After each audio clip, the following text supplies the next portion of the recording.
All right, so I'm Beth Hamaty. I'm with the Big Country Master Gardeners. We're going to be talking about succulents. I'm not a trained succulent specialist. I just kind of got interested in them a little while back, and I've kind of figured out what kills them, mostly through experience. And so I'm hoping to kind of share a few tips with you on how not to do that. And kind of give you some ideas on which succulents work best for us and those kinds of things. So we'll go ahead and get started. This is a new clicker, so it may take me a little while to figure it out. So some things to know excuse me, about succulents. Succulents are a plant that stores water in its leaves, stems, tubers, or a combination thereof. So sometimes things that are technically considered succulents we wouldn't necessarily recognize as a succulent. For example, ponytail palm. Technically it is because it has this big kind of, they call it a caudex or main root that comes up. It's got a really thick stem, and then you got these little grass-like leaves which don't look succulent-like at all. But technically it is a succulent because it stores water in that tuber. So that's pretty much what makes them succulents. The family is Crassulaceae. Do not try to critique my Latin because it's probably really bad. I just bake it and hope for the best. But there's about 1,400 species of different succulents, and that's not counting hybrids and all that other kind of stuff. Most of them come from two main environments, desert and alpine. Most of us probably think of them as desert plants. A lot of the ones that we see in the stores are actually high desert. They're coming out of Mexico, some areas of Central America, Africa, places along those lines. But we also have plants that are alpine, which means they grow above the tree line in areas that get pretty cold, but don't get a lot of water. And so they've adapted just like the desert plants have. And we'll talk a little bit more about what that means here in a minute. Internet says they are easy. Do not believe the internet. I know, it's a shock. The internet will lie to you.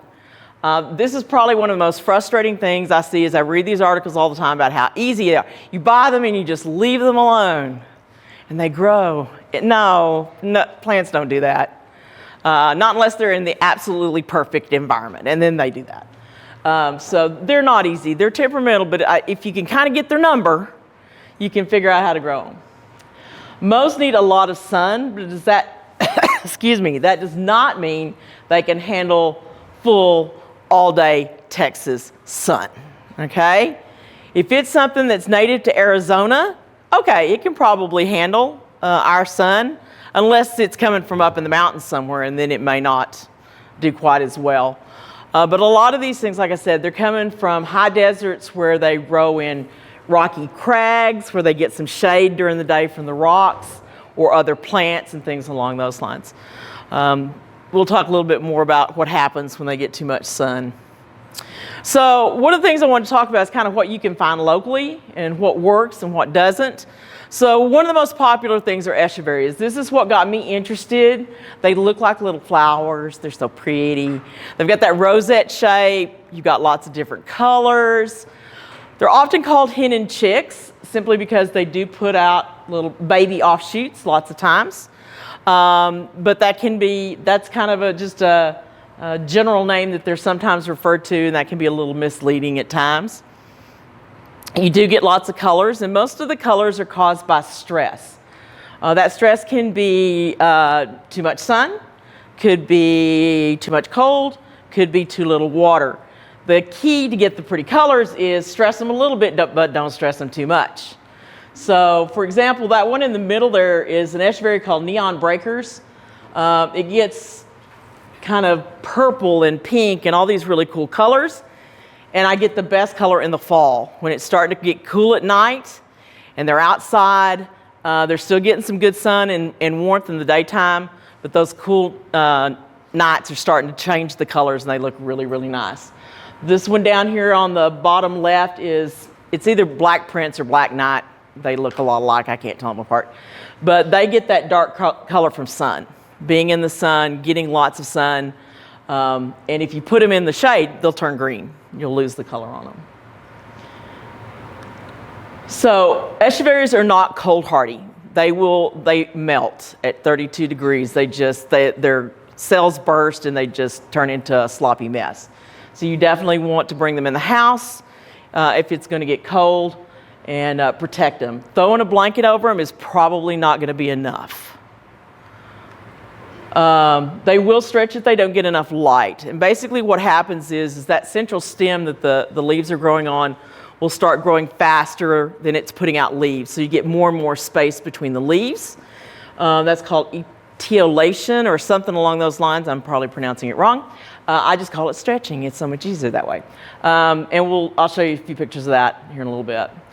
These can sunburn, even the ones that like a lot of sun, like the dark prints or black prints. When I bring them out in the spring and I start exposing them to more light than what they had in my house or in my greenhouse, I give them a little bit of light at a time. I put them up underneath my pecan tree, and then, excuse me, as time goes on, I move them out in the sun a little bit more. If they start looking puny, I start pulling them back a little bit. These are native to high deserts. So, sempervivums, they're a little harder to find, and usually when you find them, they're mixed right in there with the echeverias. Like the echeverias, they have a rosette shape. You have, are often called hen and chicks, which is very confusing because you have two totally different plants called the same thing. Again, you get lots of colors. You don't get quite the purples that you have and the pinks, but you get a lot of reds and oranges and things like that. These are cold hardy if they're in the ground. Okay, so these are an alpine plant. They are, lots of times you'll see the tags will say they're hardy to zone 4, but my experience is you have to have those roots insulated in the ground. If they're in a pot, they probably won't make it. And you have to make sure they get a little bit of water if it gets really, really cold, or they'll dry out. Cold winds kind of bother them a little bit. At least our cold winds seem to do that. They need shade here, so I have mine underneath the pecan tree. And as I mentioned, they're native to alpine regions. So this is nice. It can give you a little color in your yard in the wintertime. You just want to make sure they're in a good spot. Under the tree works for me because they're going to get more sun. That pecan's going to drop its leaves, and in the wintertime, it'll get the sun it needs. And in the summertime, it's shaded pretty well. So aloes. Most of us are very familiar with aloe vera. If you're like my house, you know, there's one in the kitchen. But there's lots of different types of aloes, and they're pretty easy to grow. At least my experience has been, if you can grow an aloe vera, you can probably grow some of these other fancier aloe veras, or aloes. They're not aloe veras necessarily. They have toothed leaves. Some of those teeth are a little sharp. Teeth are a little sharp. Some are a little softer. They're not cold hardy. They do well inside with enough light. They may stretch a little bit if they don't get enough light, but some grow lights or a nice bright south-facing window usually will do pretty well. Some of them get very large. There's a whole family called soap aloes that are a lot more like small yuccas. So be sure and read the tag. You may end up with something that is going to get bigger than you were planning on. These are desert plants. They can handle quite a bit of heat, but you got to watch them. They will sunburn. So this is called calicoe, or like my mama used to say, calancha. Okay, calicoe I think is the official Latin pronunciation, but growing up, my mom and all of her friends just called them calanchas. You're probably familiar with the one on the top left. That's called Flaming Katie. You find them in nurseries all the time. You'll find them at different big box stores. They come in several different flowers. They make a nice little house plant. They do need some sun, especially if you want them to bloom. But a south-facing window will usually do it. They don't take a lot of water. They're pretty easy to deal with. Some do well as house plants. So as I mentioned, the Flaming Katie does pretty well. This one down here is called Calico something or another. I've had it in the house. It stretches a little bit, but it doesn't do too badly. The flapjack plant, which is that one that has kind of looks like ruffly leaves, they don't do well in the house. They need more sun than that. So I keep mine outside.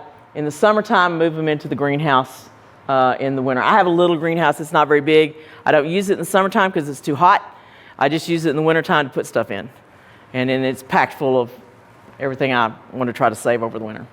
The one in the middle bottom is Mother of Thousands. Each of those little pink things you see along the edge are actually baby plants. They fall off and they will produce new plants. And then the other one there is called Panda Paw. There's also another version that's very similar. It's more of a goldy brown, and it's called Chocolate Soldier. Those definitely need light. They'll stretch in the wintertime, but usually I just put them back out in the summertime, and they'll start compacting back down a little bit. Sometimes I'll cut the top off and reroot them, but they do definitely like some sun. Stretching not enough light. These can sunburn. I've had my flapjack plant sunburn. So it's another one of those, when I put it out in the spring, I have to kind of give it a little sun, give it a little more sun, give it a little more sun until it gets acclimatized again to our sunshine. They're not cold hardy. Though my mother did, I will say this, she threw some kalanchoe cuttings out in the garden one time, and they did come up the next spring, so she was surprised. So maybe that one's a little bit better. This is called Crassula, and probably the one you're familiar with is jade plant, which is this one down here. Those can grow in the house if you give them some space and some sunshine. In places like Southern California and Arizona where they grow them outside, they actually get the size of small trees. The one in the top left, I think, is called Baby's Buttons. The one below it is Pagoda, and I'm not really sure what the one over here is. I've got one and I don't even remember what it's called. But those are crassulas, and they do pretty well outside. Again, you're gonna, if you want different colors, like the red along the edges of your jade plant, you'll need some sun for that. They will stretch if they don't get enough light. The jade plant doesn't look that much different when it stretches a little bit, but the others do. They get a lot of space between those leaves. Not cold hardy. They're native to Africa. There's another one, I think it's called elephant food, which is related to them. I meant to put a picture of it up and I forgot to get one. So just some other general succulents that you'll find and are probably fairly familiar with. So up here on the top left, we have Graptopetalum. This particular one is called Ghost Plant.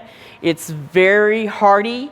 Again, it can't stand a freeze, but it can get down into the upper 30s and not have too much trouble with it.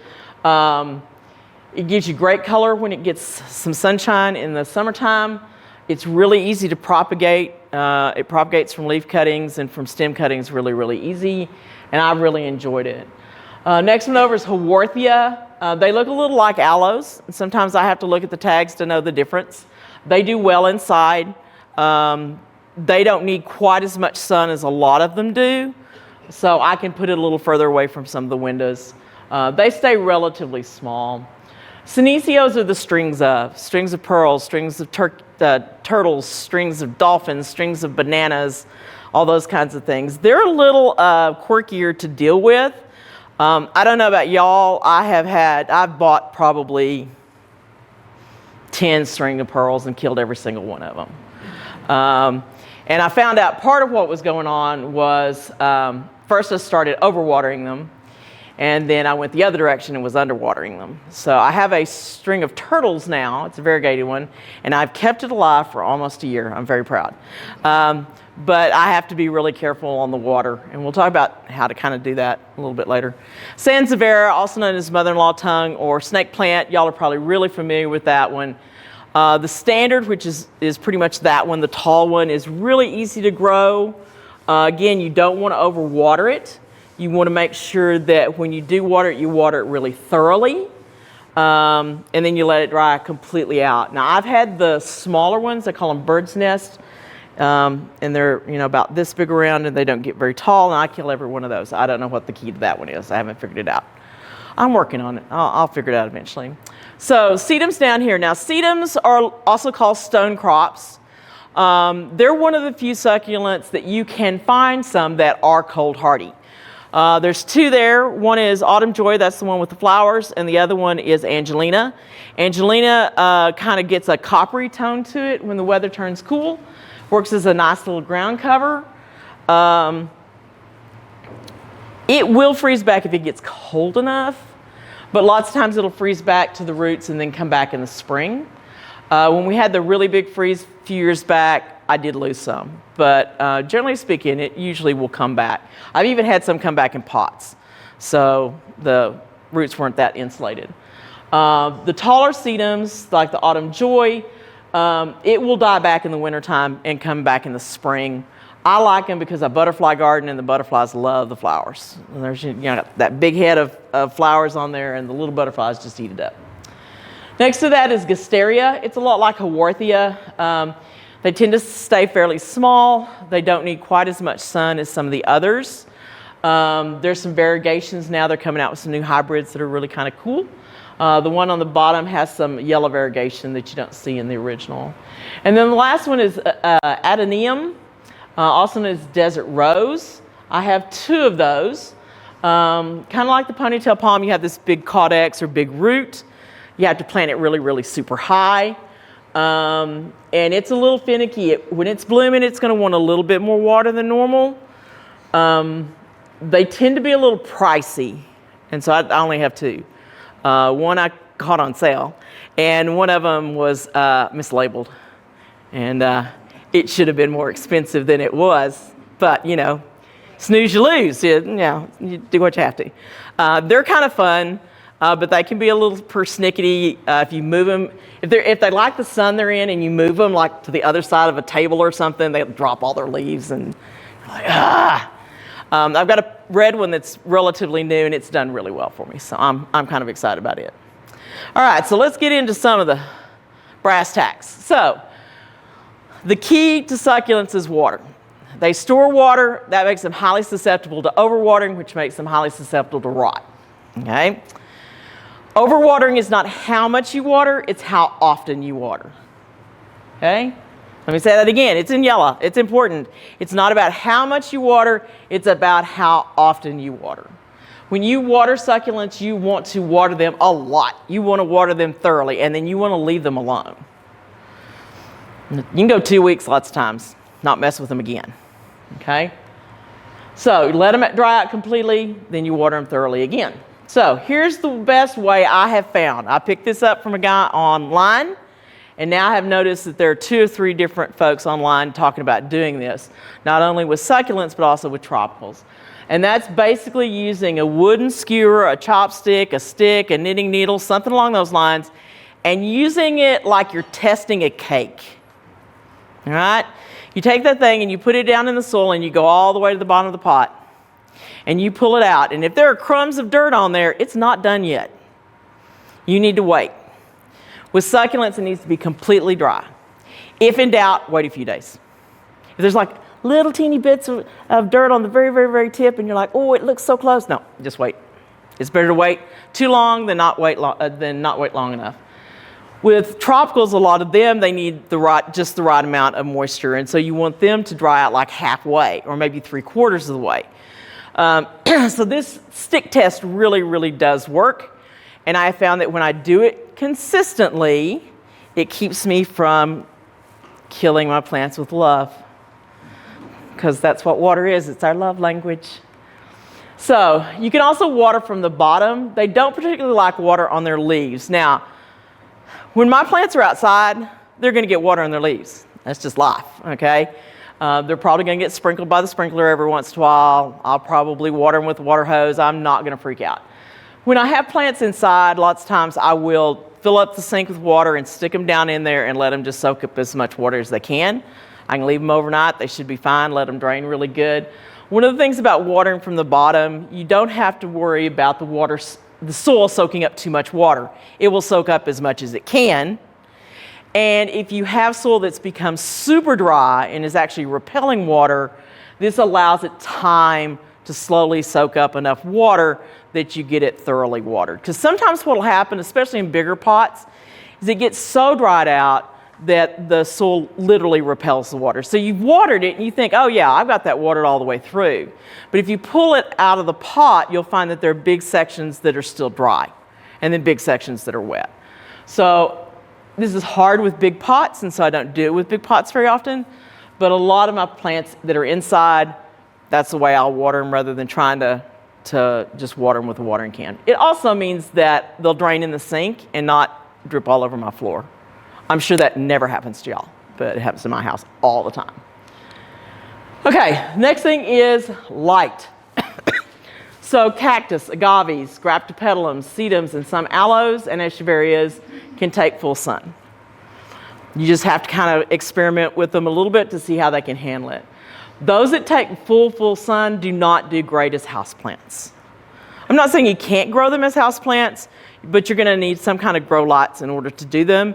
And even with grow lights, I sometimes get some stretching. Now, stretching can be addressed at the beginning of the growing season if you want to, and we'll talk a little bit about that here in a minute.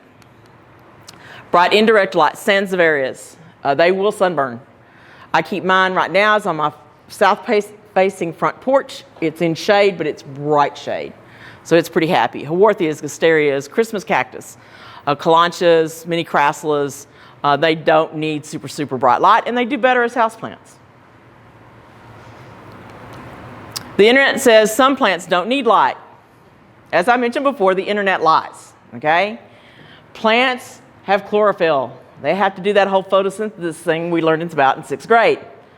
So some plants can tolerate less light, but all plants need some light. It can be artificial light. If you've got a really good grow light, you know, it can do really well. Out at the County Extension Agency, in the ladies' restroom, we have this massive airplane plant. And it's in a room with no windows.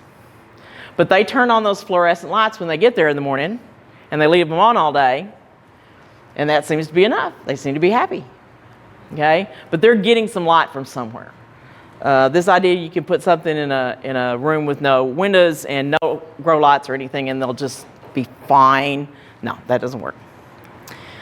If they get too little light, they'll stretch, and that picture on the far right shows you that one's stretching.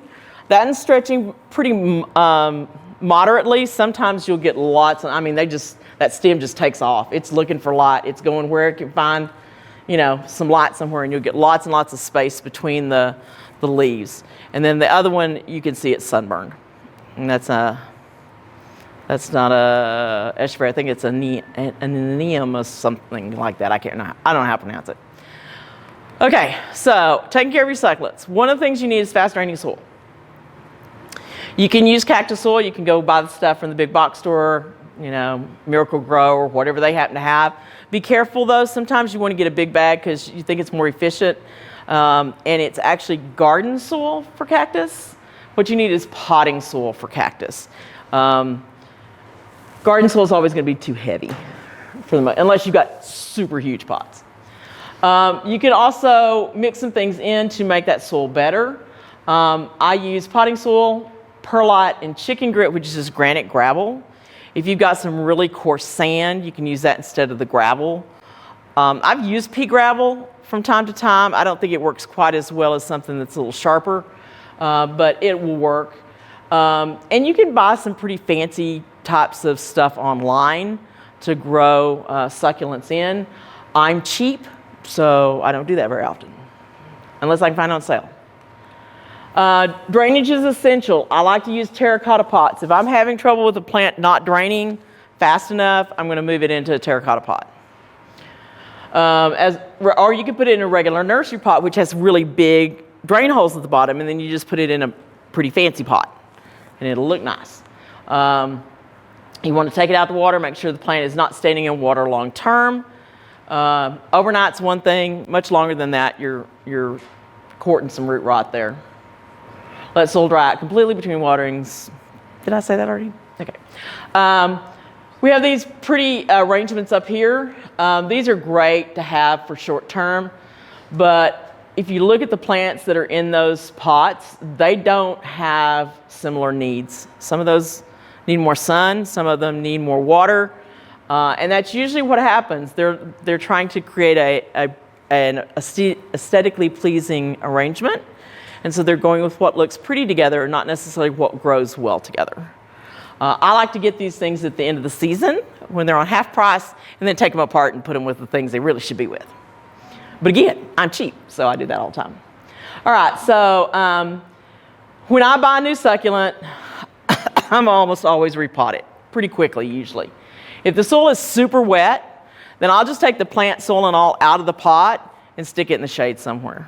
I've got a table out in the backyard with the umbrella over it, and I'll let it dry out. I want it to dry completely out so that I can kind of tell what's what. All right. You're going to look for mushy or smelly roots or stems. I don't know, how many of you go to stores that have half-price tables and you try to rescue the plants? Yeah. No plant left behind is my motto. Okay. So it's always, one, we want to use our money wisely, and if we can get a bargain, we're always looking to get a bargain, and plus we want to save them. I've done it. I've picked up plants. I thought, okay, this poor baby just needs me, and I'm going to take it home, and I'm going to love it, and it's going to be fine. And then I get home, and it's full of rot or mealybugs, and I just have to chunk it in the trash. So what you want to do is you want to make sure that you don't have rot there already. And it's okay at a store to pull the plant out of the pot and look at the roots. If they're black, that's probably not a good sign. They should be kind of cream colored or grayish and light colored. And if they smell like rot, there's rot there. Remove as much of the soil as possible. If there is any rotting material, it doesn't necessarily mean the plant's dead, especially if it's at the bottom of the roots. Just cut those roots off, okay? It's okay to repot plants high. Most of the time they tell you when you're repotting a plant, put it at the exact same level it was before. With succulents, it's almost always okay to plant them a little high. They like it that way. Don't plant them deeper. So when you do replant them, you want to make sure that you smack that pot or tap it so that the soil gets down in there. And if you realize it's a little low, then you need to kind of pull it up a little bit and put some more soil, tuck it underneath, and get it a little higher. Don't water it for a few days. This is the complete opposite of what you normally do when you repot a plant. Normally you immediately repot it, make sure you get all the air bubbles out. And with succulents, you don't do that. You're going to let the roots kind of scab over if they've broken or gotten cracked or anything like that. It just gives them a little time to recover. So I usually 2 or 3 days, depending on how big the plant is. But most of the time they're fairly small plants, so I don't wait a long time. They do like to be a bit root bound, so don't feel like you constantly have to up pot them. If you are going to up pot them, be careful, don't get them into too big a pot. What happens is, one, they're going to put a lot of time and energy into growing roots to fill up that space. And also, when you water all that soil and there's not roots to take up space in that soil, it means the roots are not going to soak up that water as fast, and so you end up with wet soil for longer than you were expecting. I've seen several people mention that sometimes a shallower pot does better than a deeper pot. Or you can put stuff in the bottom of a deep pot in order to, so you don't have quite as much soil in it. I do that all the time. They do like to grow in clumps. Again, don't feel like you have to divide them up. If they're starting to bust out of the pot, yeah, that's fine. Or they're starting to grow over the edge, you can kind of tell when they're getting to the point, yeah, you're going to have to divide them a little bit. But don't feel like you have to do it immediately. Let them kind of do their thing. So, propagation. Now, you can do seed propagation, but that's not really the way succulents work, okay? With seeds, you have to have moisture for that seed to germinate. And in desert and alpine situations, there's not a lot of moisture. That's not the way succulents were meant to propagate. What they were meant to do was have some animal brush up against them and knock some leaves off or knock a stem off, and then they lay on the ground for a while and they start putting out roots looking for some moisture, looking for some soil, and that's how they generally tend to root. So I have never attempted to do anything with any kind of seeds. I've watched some people online on YouTube who have grown things from seeds, and it takes forever. I mean, these people had been growing these seeds for a year, and they had 2 leaves on them. And they were like the size of a, pencil eraser. I'm like, I don't have time for that. I need something that moves a little faster than that. Also, if people are trying to sell you succulent seeds online, just be suspicious. There's a lot of scammers out there. And they're showing you pictures of these really wild and crazy plants that are all these pretty colors, and it's, nah, that's fake. Again, the internet lies. So the best way to do it is either through leaf propagation, stem cuttings, or division. So if you're going to do leaf cuttings, you need a leaf that is whole, all right? Where the leaf touches the stem, that leaf is going to have a little kind of divot. I call it a saddle because it sits on the stem like that, all right? And when you want to take that leaf off, you need to kind of wiggle it so you get that divot. Can y'all see in those leaves up there how they have a little curve at the end? If you break it off and you don't get that little divot, you're going to leave some cells behind that you need. You actually need those cells that are where the leaf and the stem come together for it to propagate. So if it tears, chunk it, you need another one, okay? Lots of times, I found the most efficient way to get perfectly removed leaves is to let my dog run up next to the plant. He seems to be able to knock them off perfectly fine. And me, I try to take them off and they come apart in my hands. But you do need to make sure that you've got that little divot in there. You're going to set it out of direct sunlight and forget about them. Literally, okay? I had some plants that I was repotting. They had stretched. So I was cutting off the tops and making stem cuttings, and there were all these odd leaves on the stems. So I started popping them off, and I had a little clay saucer, and I just threw them in there. And I've left them there for probably about 3 months, and I thought the other day, wonder what they're doing. Sure enough, there's some roots, there's some leaves, and I said, cool. And then I put them back where they were, and I left them alone. I'm just going to leave them alone for a while. Let them do their thing. They're still attached to the mother leaf. There's a lot of nutrients in that mother leaf. There's a lot of moisture in that mother leaf. They're fine for right now. If I start noticing those leaves are starting to get a little crinkly, a little crispy, it's time to probably go ahead and try to get them into some soil. Do keep them out of direct sunlight because they will burn. When they have roots, you can put them in a pot and just put it on top of the soil. You don't have to break off that old leaf that's looking dry and nasty. It'll come off eventually. You don't have to try to get the roots down in the soil. Just set it on top. Keep it moist. Just spritz it, every day with a little mister of water. And eventually the roots will work their way down into the soil and they'll take hold. You must have a leaf that develops both its own leaves and roots to be viable. For some reason, sometimes you'll have a leaf that puts out roots and it never puts out any baby plant. Sometimes it'll put out a baby plant, but it'll never put out any roots. I don't know why. It just does. Some plants do better. I mentioned the Graptopetalum. They're pretty easy to leaf propagate. There's a echeveria called Pearl von Nuremberg. It's kind of a purple color. It's an old echeveria. It does pretty good from leaf propagation. So some are just better than others. But it's kind of fun to experiment, especially if you have a plant that's already stretched out a little bit anyway, and those leaves are available to you. It does take a while for them to grow. Sometimes what I'll do is if they're in a big pot, I'll just stick them back under the mother plant and let them go. I think sometimes that's where they do best because that's where they would be in nature. They'd be under that original plant. She's giving them a little shade. They're getting a little moisture when I water the plant, and they're good. Some people like to put them in lovely plates of soil and make little designs and all that kind of stuff. If you like to do that, knock yourself out. I tried it. I don't think it works as well as just chunking them in a plate, but that's me. So stem propagation. You're going to cut off the stem just below a node. This works really well if you have a plant that's stretched. It's kind of got this big old long stem. It's got these really pretty leaves on the end, but then you've got these spaced out leaves in the middle. So you go up there, you pop off a couple of leaves, you cut it so that you have a couple of nodes. That's where your roots are going to come from. And so then you're going to put it in a little pot of soil. Again, you want to maybe spritz it a little bit. You don't want it to get too wet because it doesn't have roots yet to start taking up a lot of moisture. So you just don't want it to dry out too quick.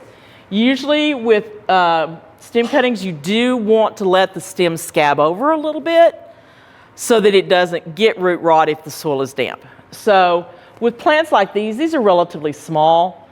You could probably cut them off the mother plant, set them down in a shady spot, leave them for 2 or 3 days, and that's probably as long as it will take for them to scab over.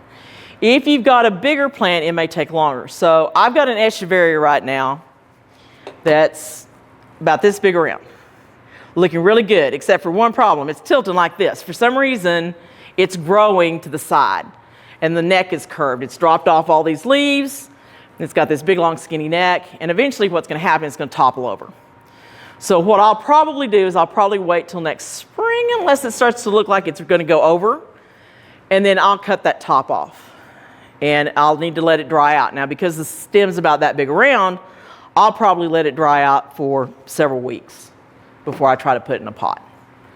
But that's the only way you can fix that. Once the stem starts to curve, it's done. You know, that's the way it's going to grow. It's not going to do anything else. So let them dry out a few days, callus over. Bigger stems will take a little longer. Fill a small pot 2 to 4 inches with cactus soil. Again, you don't want to try to force that plant to fill up all that space. Now, if you've got it like this big echeveria I've got, it'll have to go in a bigger pot just so it's big enough to hold it up. But I may put it in a shallow pot that's just a little bit bigger than the flower itself or the plant itself. Poke a hole in the soil, put your cutting in, firm around it.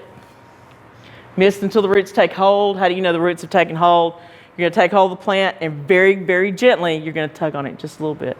If you feel resistance, there's some roots there, and that's good. And you can water them a little bit more and let it dry out in between. If you start to pull it and you can tell it's going to come out of the soil, the roots haven't taken hold yet, and you can keep on misting it. Propagation from division. Probably you guys have done this with like aloe veras and things along those lines.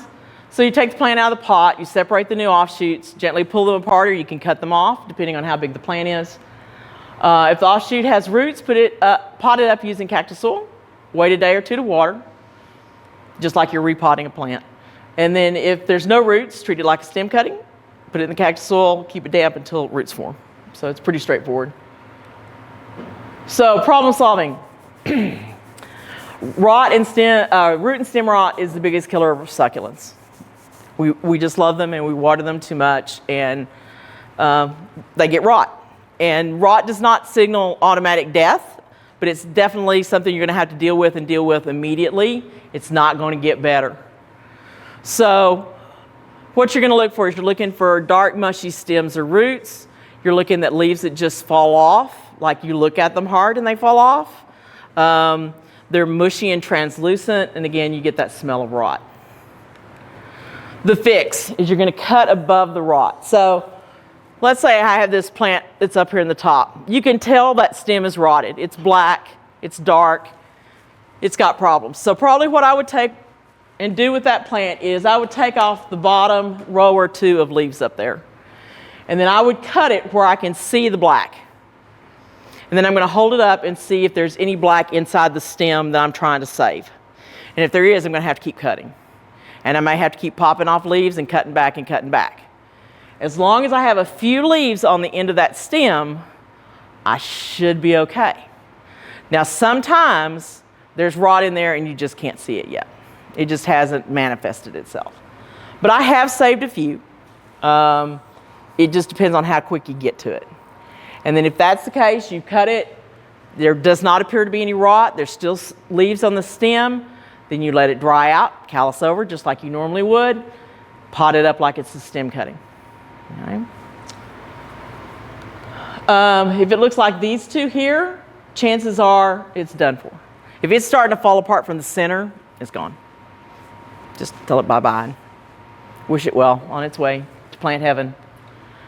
Okay, the other problem, mealybugs. Now, succulents can get all sorts of pests. Almost any pest you'll find, you can get on mealybugs. I've had spider mites, I've had aphids, but the one that is just the bane of our existence is mealybugs. And they're these little fuzzy white things. They're teeny, teeny, teeny, tiny, and sometimes you don't know them until you got an infestation. So what are you looking for? You're looking for small, fuzzy white spots and little white web-like substances. That's where their eggs are. And they love to get right down where the leaves come together right next to the stem, and you've got those little tight little crevices, and you can't get to them. That's what they're going for. So the fix. I have talked to a lot of different people and tried a lot of different pesticides to deal with mealybugs. And to be real honest, I haven't found one that works that well. So I do what my mama taught me how to do, and that is use rubbing alcohol. Now, Mom would take a little bit of rubbing alcohol in the cap of a bottle, and she'd take a little cotton swab, and she would dab each of those little teeny tiny mealybugs and kill it with that alcohol. I don't have time for that. I get a brush. I get an artist brush, and a real fluffy one, or an old makeup brush that's really fluffy, and then I put some alcohol in a cup, and I get it really good, and then I just slather it all over there. And that tends to get way down into those little cracks and crevices that are in the plant and tends to kill the bugs better. Now, you're going to have to treat it every day for a while, because what's going to happen is some others are going to pop up. There's some that are so small you can't see them. And so you have to treat it every day for a while. And you're going to need to periodically after that. Say you've gone 2 weeks, you haven't seen a mealybug, you're feeling pretty good. That's great. Keep checking it, because they'll pop back up. Also be sure and check plants that are surrounding them, because they may be there. They can also get into the soil, and so sometimes you can't see them. They're actually on the roots. I haven't had that happen very often, but it does. If you get a situation like this one in the bottom where it's infested, take the whole blooming thing. You can keep the pot, but take the soil, the plant and everything, put it in a plastic bag, tie it shut, throw it in the dumpster.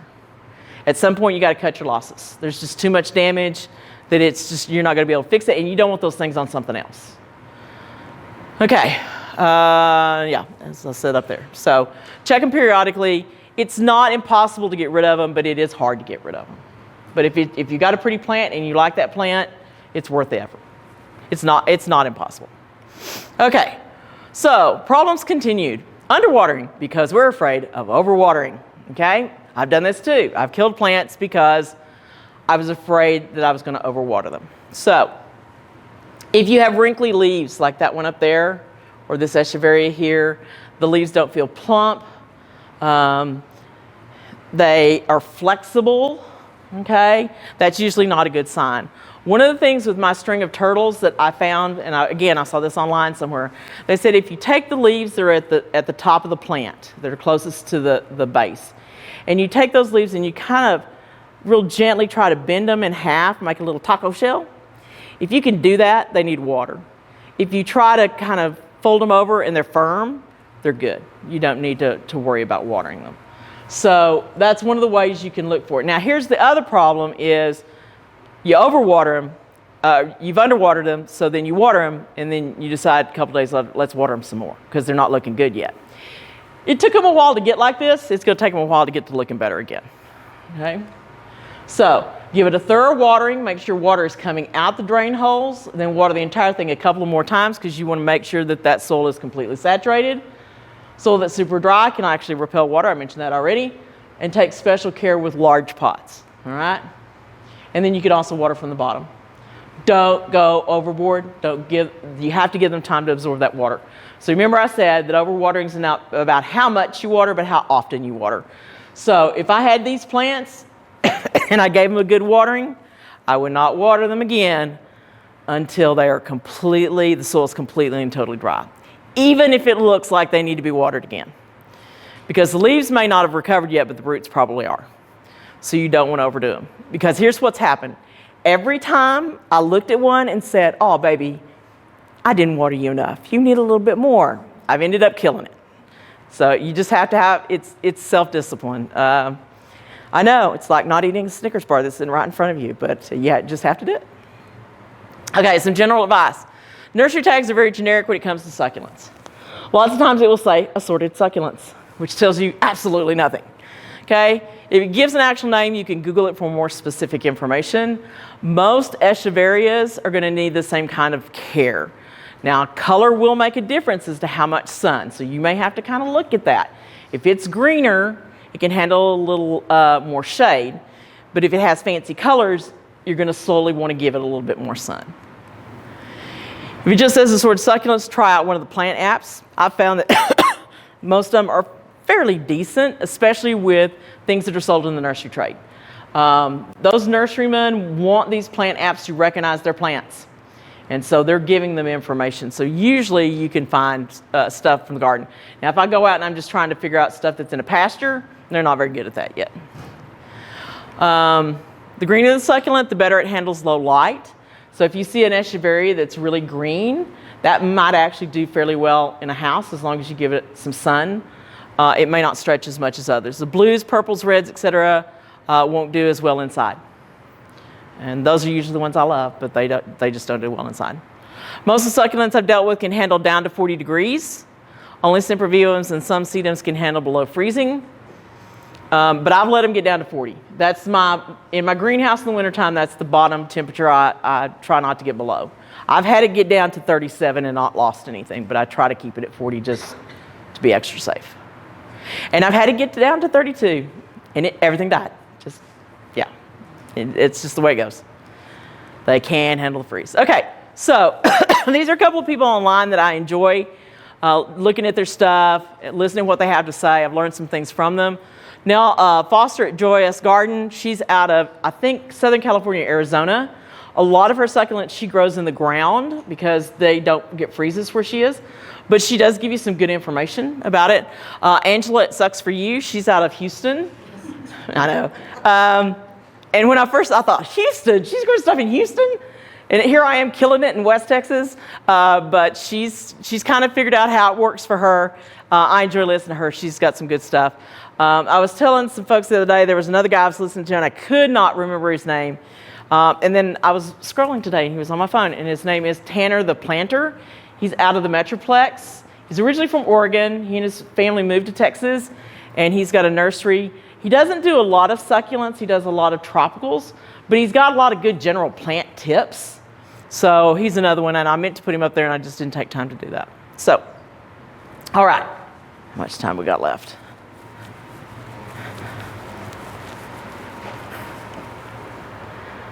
Okay, so a little over 10 minutes. Do y'all have any questions? Yes, ma'am. So, I have a lot of aloe vera, and I'm not able to take care of it well, so I've been trying to give it away. Mm-hmm. And one of the ladies came back, and I call them the male and female versions because one of them's just a huge one like this, straight up, doesn't make any pups. Yeah. So she's got that one, and it's not blooming well, it's starting to come over. Yeah.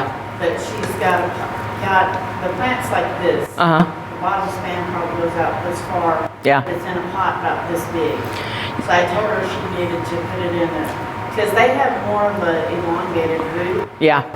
And so is that correct to tell her it needs to be in a deeper pot? It does sound like it probably needs to be in a little bit bigger pot. I wouldn't bury the plant any deeper. And one of the things that happens sometimes is I do that. I have a plant that's not staying upright in the pot. I had some sansevieria that did this. And I didn't want to plant it any deeper because if I get that stem down into the dirt, it's going to rot. But I put it in there, and there just wasn't enough root to hold all those leaves. And so I ended up putting some rocks around there to kind of hold it in place until the roots could kind of stabilize themselves. So I wouldn't plant it any deeper, but plant it in a bigger pot and then use some rocks if you need to kind of hold it up a little bit. Should it be bigger this way or should it be bigger this way? I think you could go out. I don't think you necessarily have to go deeper. I think, yeah. It may need a little of both. It may need to be a little bit deeper and a little bit wider. So, yes, ma'am. My aloe vera, instead of being green, Uh-huh. is turning white, like a ghost color. It may need to get more sun. Might try giving it a little bit more sun. See if it does. I've not had that happen with aloe vera, but I have had it happen with some other things, and it just needed a little more sun. Can't guarantee it. It may just need a little bit more. Yeah. That would be my first guess anyway.